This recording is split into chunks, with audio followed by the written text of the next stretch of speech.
जो 2 वर्ष है वह बेमिसाल है। हर एक दृष्टि से, चाहे वो किसान को लेकर बात कर ले, युवा वर्ग को लेकर बात कर ले, या फिर जो रोज़गार की समस्या है उनको लेकर बात करें। क्या लगता है कितना सक्सेसफुल रही सरकार? ये 2 साल में आए दिन धरना दे रहे हैं, आए दिन उनके साथ प्रताड़ित किया जा रहा है, तो कर क्या रहे हैं हमें समझ नहीं आता। उनके पास फिर एक बार संकट है खाद को लेकर। तो क्या लगता है कि सरकार को उस दिशा में कितना काम करने की ज़रूरत है और कितना लापरवाही बढ़ता जा रहा है वर्तमान सरकार में? बहुत ज़्यादा किसानों पे परेशानी है, सरकार को इसमें सोचना चाहिए और समय पे उनका धान खरीदी करना चाहिए और उनको सही रेट मिलना चाहिए। जी, जिस प्रकार से आपराधिक घटनाएं छत्तीसगढ़ में बढ़ रही है, तो जो सूखा नशा हो गया, फिर शराब की नशा हो गया, इसको काबू करना बहुत ज़्यादा ज़रूरी है।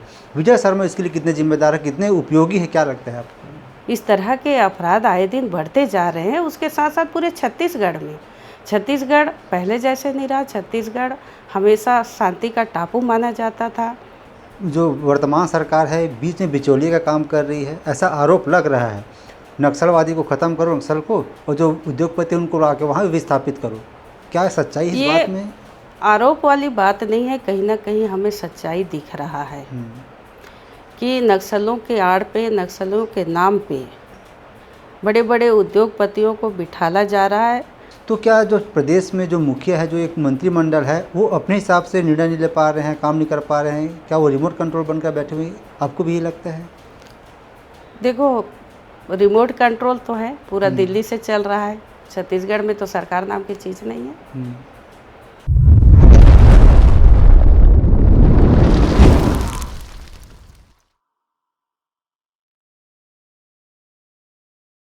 छत्तीसगढ़ में भाजपा सरकार यानी विष्णुदेव साय सरकार की लगभग 2 वर्ष पूरा होने को है। ऐसे में लगातार ये दावा किया जा रहा है कि जो 2 वर्ष में काम हुआ है वह बेमिसाल है। 2 वर्ष बेमिसाल है। छत्तीसगढ़ में जो किसान हैं संतुष्ट हैं, समृद्ध है। युवा वर्ग के चेहरे पर मुस्कान है, और कहीं ना कहीं जो आने वाला छत्तीसगढ़ को एक कल्पना के रूप में देख रही बीजेपी सरकार के विकसित छत्तीसगढ़ बनाना है, उसका नींव रखा जा चुका है। इसमें कितनी सच्चाई है, क्या है, इसका बेहतर आकलन आप कर सकते हैं, क्योंकि आप एक आम जनता है। आज हम इसी कुछ जो ज़रूरी मुद्दे उस पर चर्चा करेंगे। हमारे साथ जो मेहमान हैं वह बेहद खास है। जी हाँ, हम बात कर रहे हैं राज्यसभा सांसद श्रीमती फूलो देवी नेताम जी की। आपका बहुत बहुत स्वागत है मैडम। धन्यवाद। भाजपा सरकार जो 2 वर्ष पूरा कर रही है छत्तीसगढ़ में, उनका कहना है कि जो 2 वर्ष है वह बेमिसाल है। हर एक दृष्टि से, चाहे वो किसान को लेकर बात कर ले, युवा वर्ग को लेकर बात कर ले, या फिर जो रोज़गार की समस्या है उनको लेकर बात करें। क्या लगता है कितना सक्सेसफुल रही सरकार? देखिए, छत्तीसगढ़ बनने के बाद 2 साल कांग्रेस की सरकार रही, 15 साल तक भारतीय जनता पार्टी की सरकार रही, केवल 5 साल बीच में फिर कांग्रेस की सरकार आई। कांग्रेस की सरकार में जिस रफ्तार से काम हो रहा था वो 2 साल में जीरो के बराबर हो गया है। भूपेश सरकार में आप लोगों ने देखा होगा, जो चुनावी वायदा था 36 में 36 चुनाव वायदा पूरा किए। किसानों का कर्जा माफ, समर्थन मूल्य में धान खरीदी, ये पहला छत्तीसगढ़ कांग्रेस की सरकार आने से पूरा करेंगे, ये वायदा था। और जैसी सरकार बनी, शपथ लेते ही 1 घंटे के अंदर में कैबिनेट की बैठक होती है और सबसे पहले किसानों के मुद्दे पे आते हैं, उस पे चर्चा होती है और उसमें निर्णय लिया जाता है कि किसानों का पूरा कर्जा माफ और समर्थन मूल्य में धान खरीदी। किसानों की धान एक एक दाना कांग्रेस सरकार ने खरीदी की और 1 नवंबर से खरीदी करने की बात हुई। 1 नवंबर से धान खरीदी शुरू हो गई और 2 साल में भारतीय जनता पार्टी की सरकार जो जिस रफ्तार में कांग्रेस की सरकार में काम हो रहा था, उसी रफ्तार में एकदम नीचे लेवल पे गिर चुका है। ना किसान खुश है, ना युवा खुश है, ना सरकारी शासकीय छोटे कर्मचारी खुश हैं। ये 2 साल में आए दिन धरना दे रहे हैं, आए दिन उनके साथ प्रताड़ित किया जा रहा है, तो कर क्या रहे हैं हमें समझ नहीं आता। ढिंडोरा पीट रहे हैं कि महतारी वंदन में हम महिलाओं को 1000 दे रहे हैं। कांग्रेस की सरकार में बिजली बिल हाफ योजना चलाए और वाकई हाफ था, बहुत कम बिल आता था, उसका आधा सरकार देती थी, उसका आधा जो जितना उपयोग करते थे उससे आधा ग्राहक पटाते थे। लेकिन अब जहाँ पे 500 बिजली बिल आ रहा था, 200 आ रहा था, वहाँ पे 1000 के ऊपर चला। 3 गुना बिजली बिल पे बढ़ोतरी हुई है। बहुत ज़्यादा छत्तीसगढ़ में हाहाकार मचा है, बहुत ज़्यादा परेशान है। जी, किसान परेशान है खाद को लेकर, क्योंकि 1 नवंबर से धान खरीदी होना रहता था, अब 15 नवंबर से कर रहे हैं। जो खरीदी का एक टारगेट है उसको लगातार बढ़ा रहे हैं, लेकिन जो किसानों की समस्या वो कम होने का नाम नहीं ले रहा है। क्योंकि अब रबी फसल अब सामने हैं, उनके पास फिर एक बार संकट है खाद को लेकर। तो क्या लगता है कि सरकार को उस दिशा में कितना काम करने की ज़रूरत है और कितना लापरवाही बढ़ता जा रहा है वर्तमान सरकार में? आप लोगों ने देखा होगा, जब खेती चालू होता है, जून में बारिश होती है, तो किसान का बहुत लंबा लंबा लाइन लेम्स में कतार लगा हुआ।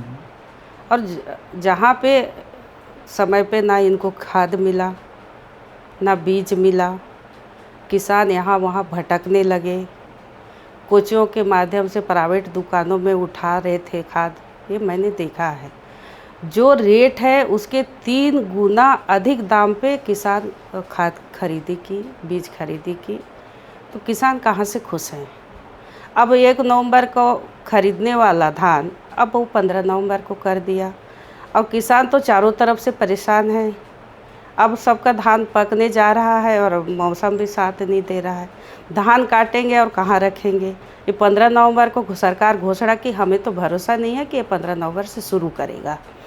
तो बहुत ज़्यादा किसान परेशान है। अपनी खून पसीना लेके इतना मेहनत करते हैं, एक एक दाना को सकेल के रखते हैं, समोट के रखते हैं, तो वो कहाँ रखें? किसी भी स्थिति में बहुत ज़्यादा किसानों पे परेशानी है। सरकार को इसमें सोचना चाहिए और समय पे उनका धान खरीदी करना चाहिए और उनको सही रेट मिलना चाहिए। जी, जब रायगढ़ में आए थे माननीय मोदी जी, तब वो एक बात बोले थे कि शराबबंदी बहुत ज़रूरी है। उनके आने के बाद कुछ महीने के बाद यहाँ शराब की दुकानें 70 से ज़्यादा और खुल गई। तो जिस प्रकार से आपराधिक घटनाएं छत्तीसगढ़ में बढ़ रही है, तो जो सूखा नशा हो गया, फिर शराब की नशा हो गया, इसको काबू करना बहुत ज़्यादा ज़रूरी है। विजय शर्मा इसके लिए कितने जिम्मेदार है, कितने उपयोगी है, क्या लगता है आपको? जो भारतीय जनता पार्टी के लोग मोदी जी कहते हैं वो करते नहीं हैं। बड़ी बड़ी बातें करेंगे और आप लोगों ने गौर किया है, सरकार भारतीय जनता पार्टी की बनेगी केंद्र में, तो हम विदेश से काला धन लेके आएंगे, हर एक के खाते में 15-15 लाख जमा करेंगे। ना विदेश से धन आया, ना लोगों के खाते में जमा हुए, लोग लाइन लगाए थे खाता खुलवाने के लिए। उसी तरह बहुत ज़्यादा ये वाकई छत्तीसगढ़ के लिए सोचने वाली बात है, चिंतन करने वाली बात है। बहुत ज़्यादा आपराधिक बढ़ा हुआ है और ख़ास तौर पर नशा। आज के नौजवान नशा की ओर बहुत ज़्यादा भाग रहे हैं, इसको कंट्रोल करना बहुत ज़रूरी है। सरकार इस पे बिल्कुल भी सोच नहीं रही है। जहाँ के गृह मंत्री आते हैं, कवर्धा ज़िले में बहुत बड़े बड़े कांड हुए, अब वहाँ पे आए दिन बलात्कार हो रहे हैं, खुलेआम दिन दहाड़े मर्डर हो रहे हैं। तो गृह मंत्री जी को तो इस्तीफा दे देना चाहिए। जब उनके गृह जिले में, उनके क्षेत्र में इस तरह के अपराध आए दिन बढ़ते जा रहे हैं, उसके साथ साथ पूरे छत्तीसगढ़ में, छत्तीसगढ़ पहले जैसे नहीं रहा। छत्तीसगढ़ हमेशा शांति का टापू माना जाता था और इन लोग ये कहा करते थे कि हम छत्तीसगढ़ को सुरक्षा देंगे।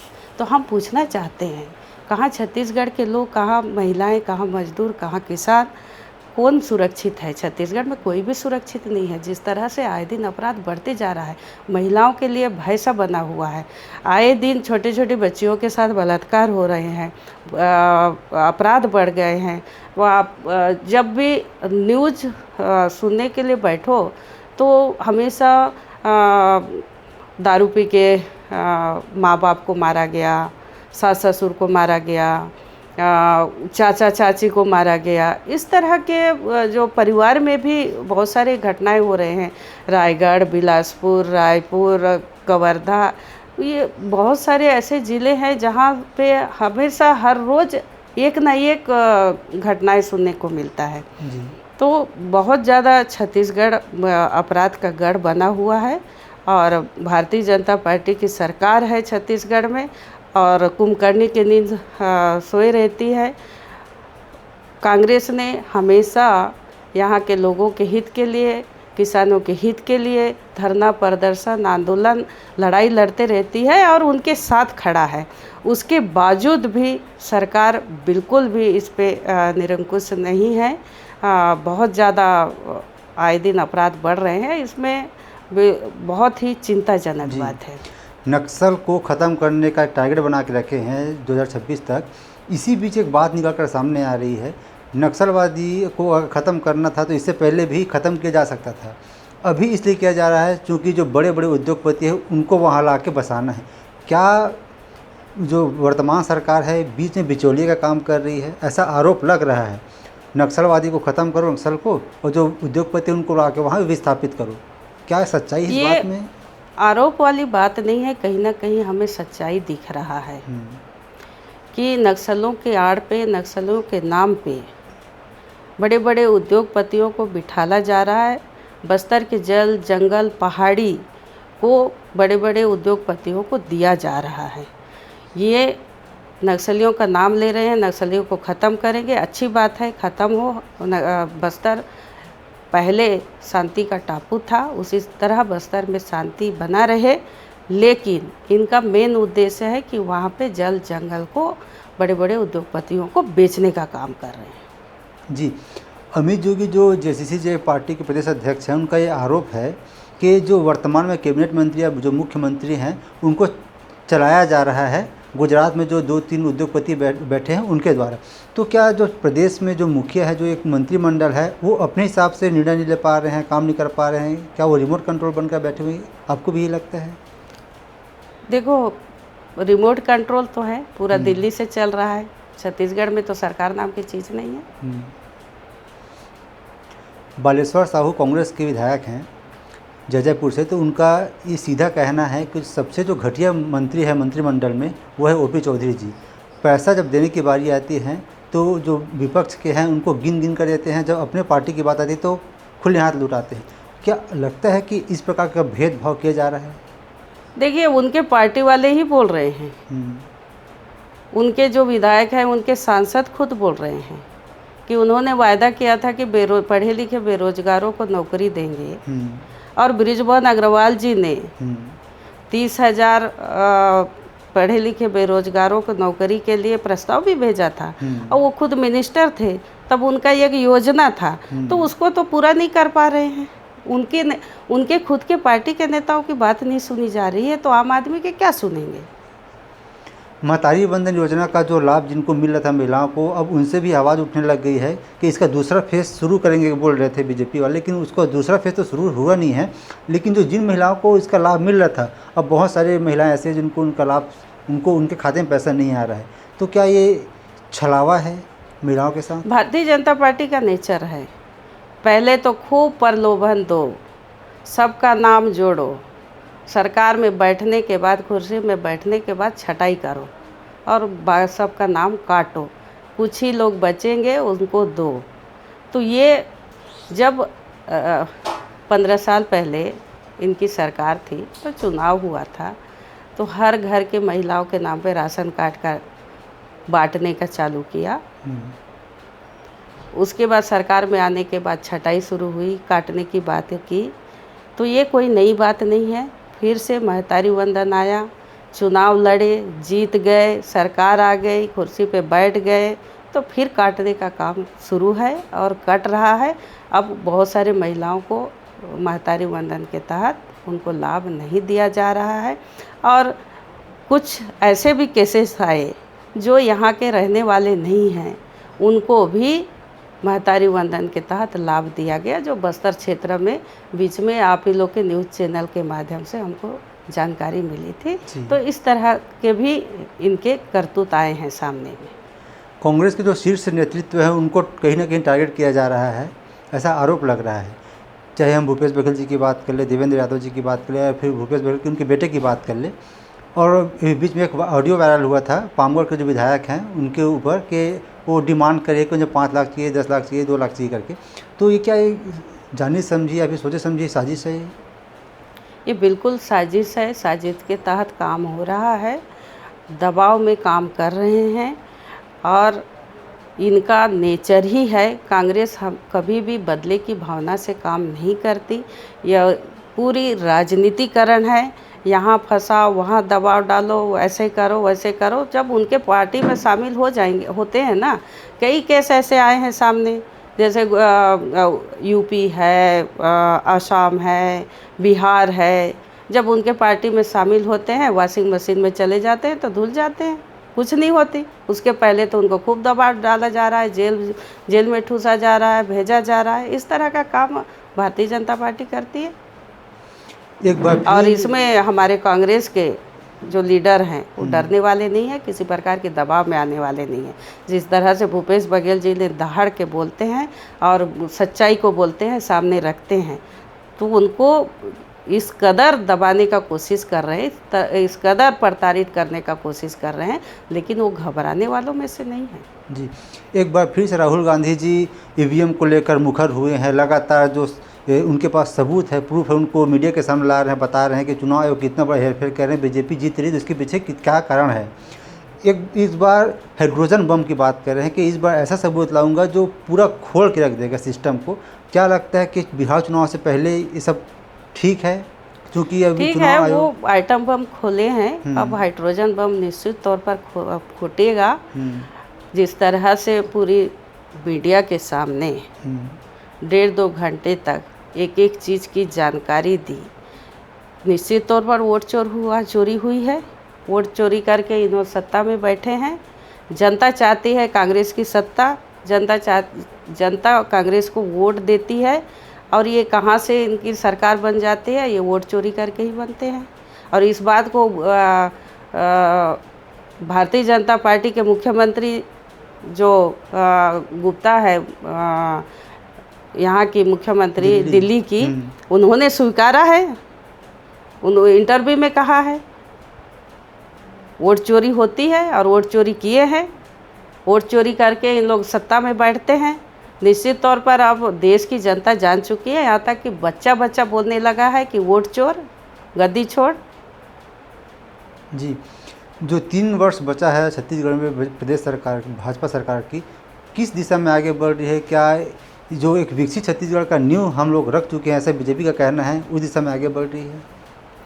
मैं आप लोगों से पूछना चाहती हूँ, विकसित छत्तीसगढ़ का नाम दिया है, कहाँ विकास किए हैं? एक आध बता दे, एक काम तो बता दे। ऐसे कुछ काम करके दिखाए हैं? छत्तीसगढ़ को डुबाने का काम किए। ठीक, हो गया। मैसेज ठीक। बस्तर में लगातार नक्सलवादियों को मारा जा रहा है, सरेंडर कर रहे हैं और एक नया बस्तर बनाने का मांग चल रहा है। तो वहाँ के जो रहवासी हैं उनके लिए क्या कुछ खास संदेश आप देना चाहेंगे? अच्छी बात है, सिलेंडर कर रहे हैं। अब इसी सरकार में सिलेंडर हो रहे हैं, ऐसे नहीं है। कांग्रेस की सरकार में भी बहुत सारे सिलेंडर हुए और उनका पूरा पुनर्वास व्यवस्था किया गया, घर दिए, नौकरी दिए, शादियाँ किए।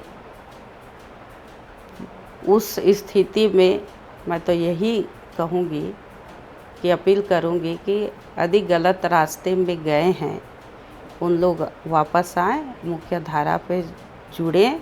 बस्तर जिस तरह से पहले शांति का टापू हुआ करता था, उसी तरह हम बस्तर को शांति के रूप में देखना चाहते हैं और सरकार से कहना चाहते हैं कि जो बेरोज़गार हैं उनको भरपूर रोज़गार की व्यवस्था करें, ताकि उनका मन इधर उधर ना भटके, सही जगह पे आए, सही दिशा पे आए, सही काम करें और परिवार के साथ बहुत अच्छे ढंग से रहें। जिस तरह से छत्तीसगढ़ में पूर्ववर्ती सरकार में विकास के काम हुए हैं, उसी तरह हम उम्मीद करते हैं कि इस सरकार में भी काम हो।